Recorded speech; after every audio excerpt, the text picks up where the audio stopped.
Good morning. मैं doctor सरिता Kumawat, home science की associate professor, आपको टेक्सटाइल्स एंड लॉन्ड्री यानी वस्त्र विज्ञान एवं धुलाई कला विषय पढ़ा रही हूँ। और इस विषय के सिलेबस के अनुसार हमारे 4 चैप्टर कंप्लीट हो गए हैं और अभी हम 5वां चैप्टर रंग और रंगने की प्रक्रिया, डाइस एंड डाइंग प्रोसेस के बारे में पढ़ रहे हैं। इसमें मैंने पिछले चैप्टर में आपको बता दिया था, पिछले लेक्चर में, कि डाइस कितने प्रकार के होते हैं। उसमें प्राकृतिक और सिंथेटिक डाइस होते हैं। प्राकृतिक डाइस के बारे में बता दिया था और सिंथेटिक डाइस, नेचुरल डाइस और सिंथेटिक डाइस दोनों के बारे में हमने कंप्लीट कर लिया। आज का जो टॉपिक है वो है रंगने की प्रक्रिया यानी डाइंग प्रोसेस। किस तरह से वस्त्र को, तंतु को रंगा जाता है। तो जब वस्त्र को रंगते हैं तो रंगने का रंग के ऊपर तो डिपेंड करता ही है कि रंग का पक्कापन क्या है, कि रंग पक्का है कि कच्चा है। लेकिन उसके अलावा एक बहुत बड़ी चीज़ होती है जो रंगाई में बहुत ज़रूरी होती है, वो है वस्त्र की प्रवृत्ति। अगर वस्त्र पानी को एब्जॉर्ब ज़्यादा अच्छे से करता है तो वो अच्छा कलर एब्जॉर्ब करेगा, और जो वस्त्र में नमी को, पानी को अवशोषित नहीं कर पाता, उसमें रंग अच्छे से नहीं चढ़ता, बल्कि कई बार धब्बेदार होता है और कई बार रंगहीन ही रह जाता है। इसीलिए सिंथेटिक जो कलर्स वस्त्र होते हैं उनमें कलर अच्छा नहीं चढ़ पाता, लेकिन जो नेचुरल फाइबर्स होते हैं, जो सेल्यूलोजिक फाइबर्स होते हैं, उनमें कलर अच्छा चढ़ता है। और उसी के ऊपर डिपेंड करता है कि वस्त्र पर रंग कच्चा चढ़ा है या पक्का चढ़ता है। तो डाइंग जो है, मतलब रंगाई, वो करीब 3 तरह से की जाती है। पहला जो तरीका है वो है सूत कातने से पहले रंगाई। जब सूत काटते हैं, स्पिनिंग करते हैं, डाइड बिफोर यार्न स्पिनिंग। जब सूत को यानी यार्न को स्पिन करते हैं, स्पिनिंग के पहले अगर करते हैं रंगाई, तो हम इसको सूत काटने से पहले रंगाई कहते हैं। या फिर दूसरा तरीका ये हो सकता है कि कताई के बाद और बुनाई से पहले। कताई तो कर ली, लेकिन जब वीविंग पे जारी है पोनी, उसके पहले। तो कताई के बाद और बुनाई के पहले रंगाई यानी after spinning but dyeing before weaving, weaving के पहले डाइंग करना। और जो तीसरा तरीका है वो है बुनाई के बाद रंगाई यानी डाइंग आफ्टर वीविंग। पूरी वीविंग हो गई, पूरा वस्त्र बन गया, और फिर वीविंग, फिर उसकी कलर करनी। मतलब या तो सूत काटने के पहले, स्पिनिंग के पहले ही कच्चे माल में कर लो रंग, या फिर दूसरा कि कताई हो गई लेकिन वीविंग के पहले रंग कर लो, या फिर वीविंग भी हो गई, बुनाई भी हो गई, और उसके बाद जो करते हैं वो तीसरे कलर की रंगाई होती है। और ये जो होती है बुनाई के बाद जो वस्त्र पर जो रंग लगाते हैं वो पक्का रंग होता है, उसे पीस डाइंग कहते हैं। तो 3 तरह से हम डाइंग कर सकते हैं। पहला तरीका है सूत काटने से पहले रंगाई यानी डाइड बिफोर यार्न स्पिनिंग, यानी काटने से पहले जो रंगाई होती है वो 3 तरीके से होती है। पहली है घोल के रूप में रंगाई यानी डॉप डाइंग, और तंतुओं की रंगाई स्टॉक डाइंग और टॉप डाइंग, डॉप, टॉप और स्टॉक डाइंग। तो पहली है घोल के रूप में रंगाई। घोल किसका बनता है? जब हम सिंथेटिक फाइबर बनाते हैं तो उसके लिए हम घोल बनाते हैं, भले वो नेचुरल हो, भले वो कृत्रिम हो, और फिर उसको जो छिद्रदार कटोरी स्पिनरेट उसमें से निकाला जाता है। तो घोल के रूप में रंगाई जो है वो आर्टिफिशियल फाइबर्स यानी कृत्रिम तंतुओं के लिए की जाती है। उसमें नायलॉन, पॉलिएस्टर, डेक्रॉन, रेयॉन, इन सब के लिए की जाती है। तो स्पिनरेट में जाने से पहले और कताई में जाने से पहले घोल में रंग को रंग देते हैं, रंग या वर्णक उनको मिक्स कर देते हैं। उसके बाद में जब स्पिनरेट में से वो कलर वाला घोल डालते हैं तो कलर्ड तंतु, कलर मतलब रंगीन सूत हमें प्राप्त होता है। हम इसे सॉल्यूशन डाइंग, सॉल्यूशन मतलब घोल, सॉल्यूशन डाइंग या डॉप डाइंग कहते हैं। दूसरा है तंतुओं की रंगाई यानी स्टॉक डाइंग या रॉ डाइंग या फाइबर डाइंग। तो इसमें जो तंतुओं की रंगाई होती है वो नेचुरल फाइबर्स के लिए होती है, जो प्राकृतिक तंतु होते हैं। और जो प्राकृतिक तंतु होते हैं रुई यानी कपास या ऊन या रेशम होती है।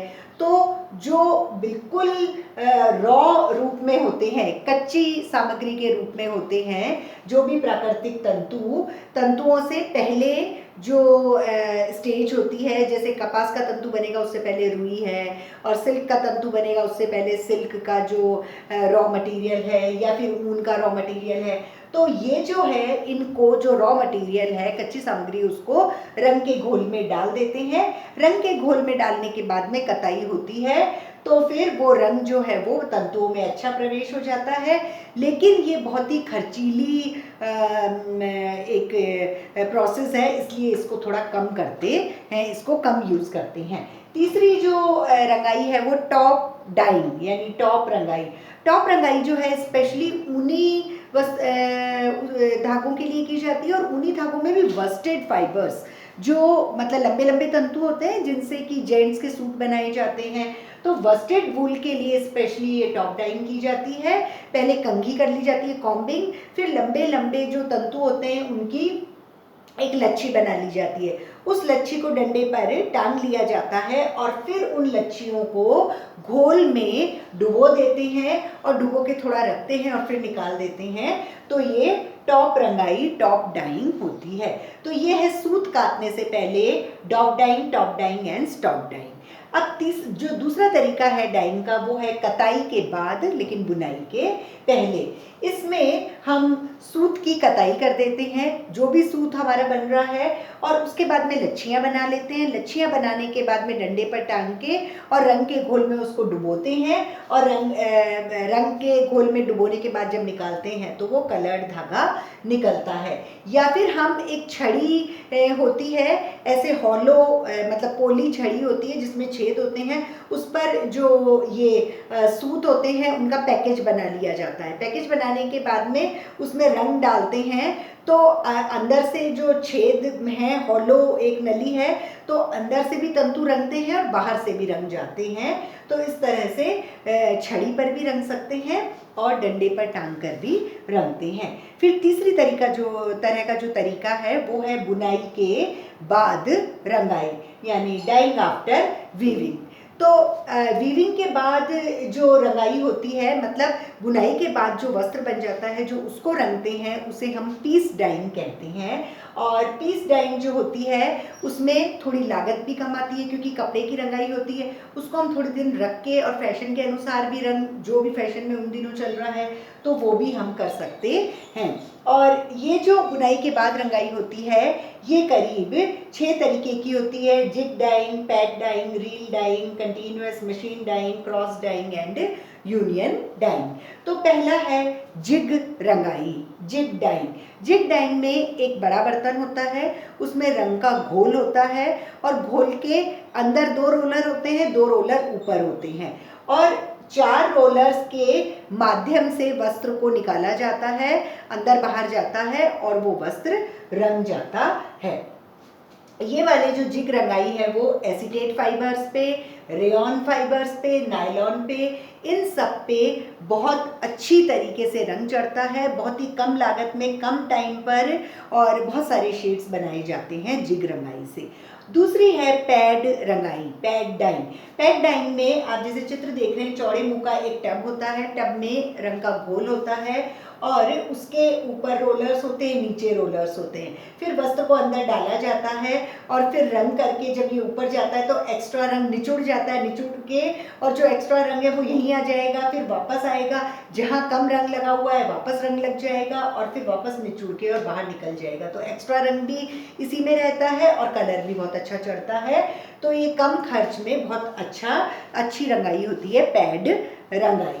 उसके बाद में है रील रंगाई, रील डाइंग, विंच डाइंग या बैक डाइंग। ये एक पुरानी विधि है। इसमें क्या करते हैं, आप देख रहे हैं कि एक ये चौड़ा टब है, इसमें रंग का घोल है, फिर जो कपड़ा होता है पूरा, उसके दोनों सिरे एक साथ लाके सिल देते हैं। तो आप ये देखो, ये पूरा एक ही कपड़ा बन जाता है, और फिर रील के माध्यम से, ये एक रील बन गई, उसके माध्यम से रंग में डुबोते हैं, और फिर वापस से ये चलता जाता है। कुछ समय बाद में जब रंग से डूब के और बाहर निकालते हैं तो ये जो वस्त्र है ये रंगा हुआ हमको प्राप्त होता है। ये रील रंगाई होती है, पूरी एक रील बन जाती है। नेक्स्ट है निरंतर मशीन द्वारा रंगाई, कंटिन्यूअस मशीन। कंटिन्यूअस मशीन जो होती है उसमें जो ज़्यादा लंबे वस्त्र होते हैं ये उनके लिए उपयोग में लाई जाती है।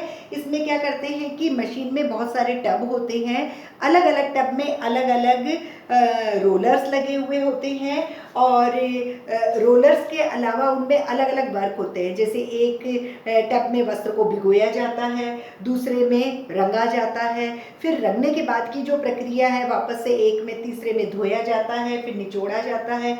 तो ऐसे हर जो टब है उसमें रोलर्स लगे रहते हैं, वो अपना अपना काम करते हैं, उसको भिगोना, रंगना, धोना, निचोड़ना। तो वस्त्र जो है वो अपनी सही स्थिति में भी रहता है और अच्छा कलर जल्दी चढ़ जाता है। फिर नेक्स्ट है क्रॉस डाइंग, क्रॉस रंगाई। क्रॉस रंगाई में क्या होता है कि कुछ मिश्रित सूत होते हैं, जैसे एक सूती है, एक लिनन है, एक एक्रिलिक, पॉलिएस्टर, ऊनी, ऐसे 2-3 सूतों का एक मिश्रण है, वो वस्त्र बना हुआ है। तो उस वस्त्र को हम एक ऐसे घोल में डालते हैं, जैसे मान लो वो कॉटन के लिए सही है, तो उस वस्त्र मिक्स वाले को डाला तो कॉटन वाले सूत पे रंग चढ़ जाएगा, दूसरों पे नहीं चढ़ेगा। फिर दूसरे एक घोल में डाला तो उस पर रंग चढ़ जाएगा, ऐसे कर सकते हैं। या फिर एक ही घोल बनाएंगे और उस मिक्स वाले वस्त्र को डालेंगे तो किसी तंतु पर तो बहुत गहरा रंग आएगा, किसी पर मध्यम आएगा, किसी पे हल्का आएगा और कोई रंगहीन ही रह जाएगा। ये क्रॉस डाइंग होती है। फिर लास्ट है संयुक्त रंगाई यानी यूनियन डाइंग। यूनियन डाइंग भी क्रॉस डाइंग जैसी होती है। इसमें भी 2, 3, 4 तरह के मिक्स्ड तंतु होते हैं वस्त्र पर, लेकिन इसमें क्या करते हैं कि जो घोल होता है टब में रंग का घोल, उस रंग में एक ही रंग वर्णक नहीं होता। जैसे उसमें 4 तरह के तंतु हैं वस्त्र में, तो उन चारों को जो सूटेबल है, उन वस्त्र के अनुकूल जो रंग होता है वो उस टब में डाल दिया जाता है, 4 तरह के रंग। अब जो घोल है, जब उसमें 4 तरह के तंतु वाला वस्त्र डालते हैं तो जो जिसके उपयुक्त है वो उस पर चढ़ जाता है, और जब हम अंदर से वस्त्र निकालते हैं रंग के घोल में से, तो जो वस्त्र होता है वो एक सा कलर उस पर चढ़ा हुआ होता है, एक समान रंग, एक सा ही वस्त्र दिखाई देता है, क्योंकि उसमें सब तरह के रंग वर्णक मिक्स होते हैं। इसलिए हम इसे संयुक्त रंगाई या यूनियन डाइंग कहते हैं। तो आज जो अभी हमने पढ़ा वो है रंगने की प्रक्रिया, डाइंग प्रोसेस। डाइंग प्रोसेस में एक तो बहुत पक्का जरूरी है हमको कि रंग का पक्कापन, कि रंग होना चाहिए, रंग और वर्णक, और वो पक्के होने चाहिए। दूसरा, जो वस्त्र है उसमें एब्जॉर्बेंसी होनी चाहिए, मतलब वो जल को अवशोषित करने वाला होना चाहिए, तो ही पक्का रंग होएगा, नहीं तो कच्चे रंग होते हैं उन वस्त्रों पर। और जो रंगाई की प्रोसेस है वो 3 तरह से होती है, या तो काटने से पहले, या फिर काटने के बाद लेकिन बुनाई के पहले, और या फिर बुनाई के बाद। और जो बुनाई के बाद रंगाई होती है उसको पीस डाइंग कहते हैं, क्योंकि वो वस्त्र बन गया, पीस बन गया, और वो पीस डाइंग वो अच्छी भी रहती है कि कुछ समय बाद भी कर सकते हैं, फैशन के अनुरूप भी कर सकते हैं, सस्ती भी होती है, इस तरह से। तो जो पहली है सूत काटने से पहले, तो वो 3 तरह की होती है, डॉप डाइंग यानी सोल्यूशन डाइंग, टॉप डाइंग और स्टॉक डाइंग। तो जो सॉल्यूशन डाइंग और डॉप डाइंग जो है यानी घोल के रूप में रंगाई, तो ये मतलब इसमें टॉपिक से ही दिख रहा है कि घोल में रंगाई हो रही है। ये कृत्रिम तंतुओं के लिए होती है, कृत्रिम मतलब आर्टिफिशियल, और आर्टिफिशियल फाइबर्स जो है वो स्पिन रेट में से गुजार के बनते हैं, इसलिए जो घोल बनता है आर्टिफिशियल फाइबर का उसमें कलर डाल देते हैं और फिर स्पिन रेट में से निकालते हैं, तो वो कलर्ड तंतु निकलता है। तंतुओं की रंगाई जो स्टॉक रंगाई होती है उसमें जो रॉ फॉर्म में होता है, कच्ची सामग्री, ऊन है, सिल्क है, रुई है, उसको रंग लेते हैं, फिर कताई होती है। तीसरा है टॉप रंगाई। टॉप रंगाई में जो मतलब स्पेशली ये ऊनी वस्टेड वूल के लिए होता है जो टॉप रंगाई होती है। वस्टेड जो लंबे वाले तंतु होते हैं वो जेंट्स के सूट लेंथ वगैरह के लिए बनते हैं, वो बहुत ही महंगा परिधान बनता है उससे। तो उसके जो पतले पतले लंबे तंतु हैं उनको लच्छियाँ बना लेते हैं, और लच्छी बनाने के बाद में डंडे पर टांग कर घोल में डुबो देते हैं और रंग जाता है, उसे टॉप रंगाई कहते हैं। फिर कताई के बाद और बुनाई के पहले, उसके लिए सूत को काट लिया, काटने के बाद में लच्छी बना ली, लच्छी बनाने के बाद में डंडे पे टांग दिया, डंडे पे टांगने के बाद में घोल में डुबो के और निकाल लेते हैं, रंग आ जाता है। या फिर एक बिल्कुल पोली यानी हॉलो एक डंडा होता है, मतलब छड़ी होती है, तो छड़ी के ऊपर वो सारा सूत लपेट देते हैं और फिर छड़ी के अंदर रंग डालते हैं, तो अंदर से भी तंतुओं पर कलर आता है और बाहर से भी डुबोने से कलर आ जाता है। ये बुनाई, कताई के बाद, बुनाई के पहले। फिर तीसरा है बुनाई के बाद रंगाई यानी डाइंग आफ्टर वीविंग। ये पीस डाइंग कहलाती है, यानी वस्त्र को रंगना। जैसे जिग रंगाई, जिग रंगाई में बड़ा बर्तन, उसमें रंग का घोल है, उसमें 2 रोलर ऊपर है, 2 रंग के अंदर, और वैसे कपड़ा उसमें चलता रहता है, तो ये रोलर्स जो हैं वो उस वस्त्र को अच्छा रंग देते हैं। जैसे एसीटेट, रेयॉन, नायलॉन, इन कपड़ों को बहुत अच्छे शेड में जिग रंगाई से रंगा जाता है। फिर पैड रंगाई में पैड्स होते हैं, एक चौड़ा टब है, रंग है, और इन पैड्स के द्वारा जैसे ही कपड़ा अंदर जा रहा है तो वो एक्स्ट्रा जो रंग है वो निचुड़ जाता है, फिर रंग रहा है, फिर एक्स्ट्रा निचुड़ जाता है, तो इस तरह से कम खर्चीला और अच्छा रंग चढ़ जाता है। तीसरा है रील रंगाई। ये पुरानी विधि है, इसमें कलर है, लेकिन इस पूरे कपड़े को दोनों तरफ के पार्ट को जोड़ दिया तो वो पूरी एक रील बन गई और वो रोलर्स के बीच में चलती रहती है और कलर चढ़ जाता है।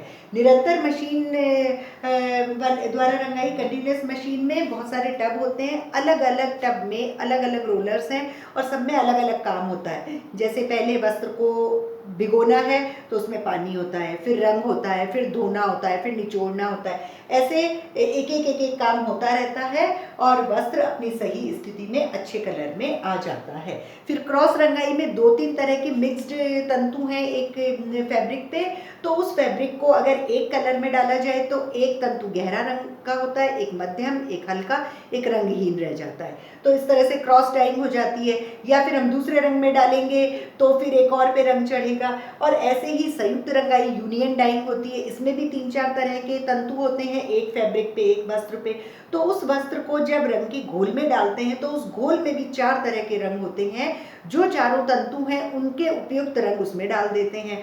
तो जब वो वस्त्र डाला संयुक्त वाला, तो जब निकालते हैं तो एक से रंग का वो वस्त्र निकलता है, क्योंकि उस घोल के अंदर उन चारों तंतुओं के उपयुक्त हमने रंग, वर्णक और रंजक डाल रखे थे, तो वो जिसके उपयुक्त है वैसा रंग उस पर चढ़ जाता है और संयुक्त रंगाई से एक ही वस्त्र जो कई तंतुओं से बना हुआ है लेकिन एक समान कलर का वस्त्र वो बन जाता है। इस तरह से ये रंगने की प्रक्रिया समाप्त हुई और आज ये dye and dyeing process 5th chapter complete हुआ और अब हम 6th चैप्टर छपाई यानी प्रिंटिंग के बारे में पढ़ेंगे।